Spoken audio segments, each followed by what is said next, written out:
Hello everyone, Radhe Radhe, good morning. कैसे हैं आप सब? मेरे चैनल पर नए हैं तो प्लीज़ चैनल को सब्सक्राइब कर लीजिए, लाइक शेयर एंड कमेंट कीजिए। तो बस स्टार्टिंग हो गई सुबह के काम से। आज सब कुछ उल्टा पुल्टा हो गया। पहले इन सबको रख देती थी, तब नहाने जाती थी, और आज पूजा पाठ करने के बाद तब ये सब उठाया जा रहा है, क्योंकि अब तो ऐसा ही होगा जब तक ये सब नहीं चल पाता, मतलब स्कूल के टाइमिंग चेंज नहीं होती। दोनों के साथ साथ के हो गए हैं, इस वजह से उनका ऑफिस उसका स्कूल, तो वो सारे काम मिक्स हो रहे हैं। पर चलिए, जब तक है आगे पीछे होगा, पर होगा तो सही, क्योंकि वो तो ये तो लगा ही रहता है, कभी आगे कभी पीछे, कभी इधर कभी उधर। पर वो सब उल्टा पुल्टा रहा है भाई, क्योंकि वही 8 बजे वो भी जाती है, 8 सवा 8 8:30, ये तो काम करते करते, मतलब कितना भी जल्दी करने की कोशिश करो तब भी काम तो सारे उसी टाइम पे हो पाते हैं। तो चलिए, सुबह का सब हटा दिया। आंटी आ गई, वो बाहर कर रही थी, तब तक मैंने अंदर का सब पाँच के साफ़ कर दिया। और जो डस्टिंग करनी थी वो तो सुबह ही हो चुकी थी, जो रह गई थी वो अभी कर ली मैंने। फिर आंटी के जाने के बाद किचन में आ गई। 2-3 रोटी का आटा रखा था लगा हुआ, तो मैंने कहा उसको भी सेक के रख देती हूँ, ताकि मैं इधर से भी फ्री हो जाऊँ, क्योंकि आटा अभी से तो तब तक ख़राब भी हो जाएगा। तब तक मेरे दूसरे फ़ोन पे फ़ोन आया था किसी का, तो वही देखने गई थी किसका आया है, तो वो भी देख आई। उसके बाद ये समेटना रह गया, तो उसको भी समेटूँगी, सब सामान जगह पे रखूँगी। बस यही काम है। कभी कभी तो ये लगता है ये सब करते हैं हम, लेकिन क्या है, कुछ नहीं। एक कहावत होती है हमारे यहाँ, रहने वाला रहे जाए तो क्या ले जाए, उस वाला हिसाब है। काम कर लो कितना कुछ भी, लेकिन हमारा है कुछ नहीं, अपनी मर्ज़ी से हम कुछ नहीं कर सकते। तो चलिए, लाइफ है, ये सब इसी तरह से चलता रहेगा, क्योंकि लाइफ है तो वो तो सब कुछ है, उसमें जीना पड़ता है, सब कुछ देखना पड़ता है, सब कुछ करना पड़ता है। पर कभी कभी इन चीज़ों से मन बहुत दुखने लगता है, ये सोच सोच के, सुन सुन के, कि तुम्हारा क्या है, सब कुछ हमारा पता नहीं है, हमारा कहाँ है। मायके में भाई का, ससुराल में पति का, तो हमारा कहाँ है। हमें आज तक इस सवाल का जवाब ही नहीं मिला लड़कियों को, कि आखिर हमारा कहाँ है।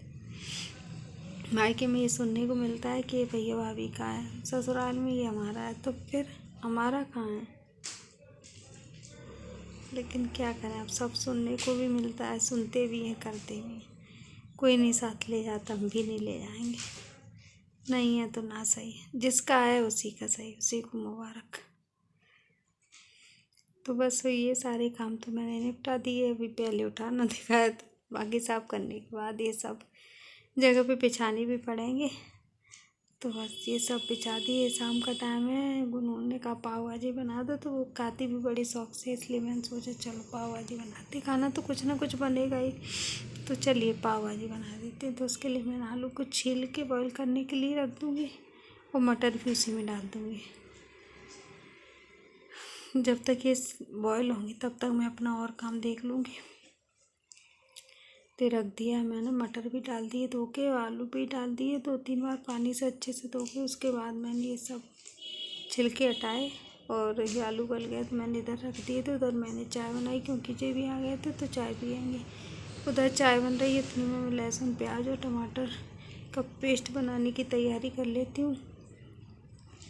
मैंने बनाई, तब तक चाय बन के इनको दूँगी चाय। उसके बाद बाकी का अपना ये जो छीलना छालना रह गया है वो करूँगी, प्याज का, लहसुन का, टमाटर का।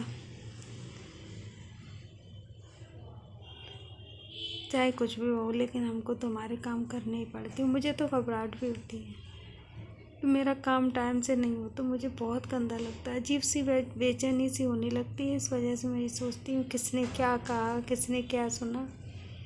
लाइफ है, किससे शिकायत करें, किसी से नहीं कर सकते। इसलिए अपनी लाइफ की सारी शिकायतें, सारी दिक्कतें, सारी परेशानी एक तरफ करके लग जाते हैं अपने काम में। क्योंकि हमारी जिम्मेदारी हमें करना पड़ेगा। डला रहेगा तो थोड़ी देर बाद करना पड़ेगा, करना तो पड़ेगा ही। ये पाव भाजी के लिए जो मसाला मैंने डाला था भुन गया, उसमें वही सूखे बेसिक से मसाले डाले। उसके बाद उसको ढक के पकने के लिए छोड़ दिया ताकि थोड़ी सी गाढ़ी हो जाए। और उसके बाद उसमें आधा नींबू डाल दिया और थोड़ा सा बटर नहीं था इसलिए मैंने घी का तड़का लगाया था बाद में। तो ये सब समेट दूँगी, उसके बाद लगाऊंगी तड़का और फटाफट से सेकूँगी पाव। हो गई पाव भाजी तैयार। इन चीज़ों में बहुत मतलब गैस भी बहुत छिटकती है, आसपास का सामान भी, लेकिन अच्छी भी लगती है। ठीक है, तो बस मैंने इसमें घी कर लिया और थोड़ी सी देगी मिर्च का तड़का लगाऊंगी, जो कलर वाली लाल मिर्ची आती है उसका, ताकि वो थोड़ी रेड रेड सी हो जाए। तो उसमें मैंने तड़का लगा दिया है और उसके बाद पाव सेकूँगी। पाव सेकने के बाद दूँगी खाने के लिए, सबको खिलाऊँगी, फिर देखूँगी मुझे बाद में, तो खैर बाद में ही खाती हूँ तो बाद में ही खाऊँगी, तो इन लोगों को दे दूँगी। अभी तो मैंने गुनगुन की प्लेट लगाई है। कह तो रही थी मम्मा इसमें प्याज रख दो, मैंने कहा तो उसने मना कर दिया, मुझे नहीं खाना। पनीर का भी कहा था लेकिन उसमें पनीर भी नहीं डालने दिया। तो सबको दे दिया, सबका खाना हो गया। उसके बाद ये जो कढ़ाई थी वो मैंने खाली कर ली है और ये बर्तन जो धुले रखे थे उनको जगह पे लगा दूँगी। ये क्योंकि एक साथ इतने सारे काम करते जाओ तो अगर हम भी वेट करेंगे कि एक काम करने के बाद दूसरा करें तो हो चुका काम पूरी रात इसी में लग जाएगी। और बस लास्ट काम बचता है, गैस किचन साफ़ करूँगी, गैस स्टोव साफ़ करूँगी, और जो कि बुरी तरह छिटक चुका था तो वो मैं साफ़ करने के बाद जो पीछे की जो टाइल्स लगी हैं उनको भी एक कपड़ा मार दूँगी ताकि वो भी छूट जाएंगी। और उसके बाद दूध में शक्कर डाली है तो दूध को मीठा करके रख दूँगी पीने के लिए। उसके लास्ट काम बचेगा बाहर कुत्तों के लिए खाना, जो डाल के आऊँगी। Thank you for watching this video. Channel पर नए हैं तो प्लीज़ चैनल को सब्सक्राइब कर लीजिए, लाइक शेयर एंड कमेंट कीजिए। थैंक यू देखने के लिए।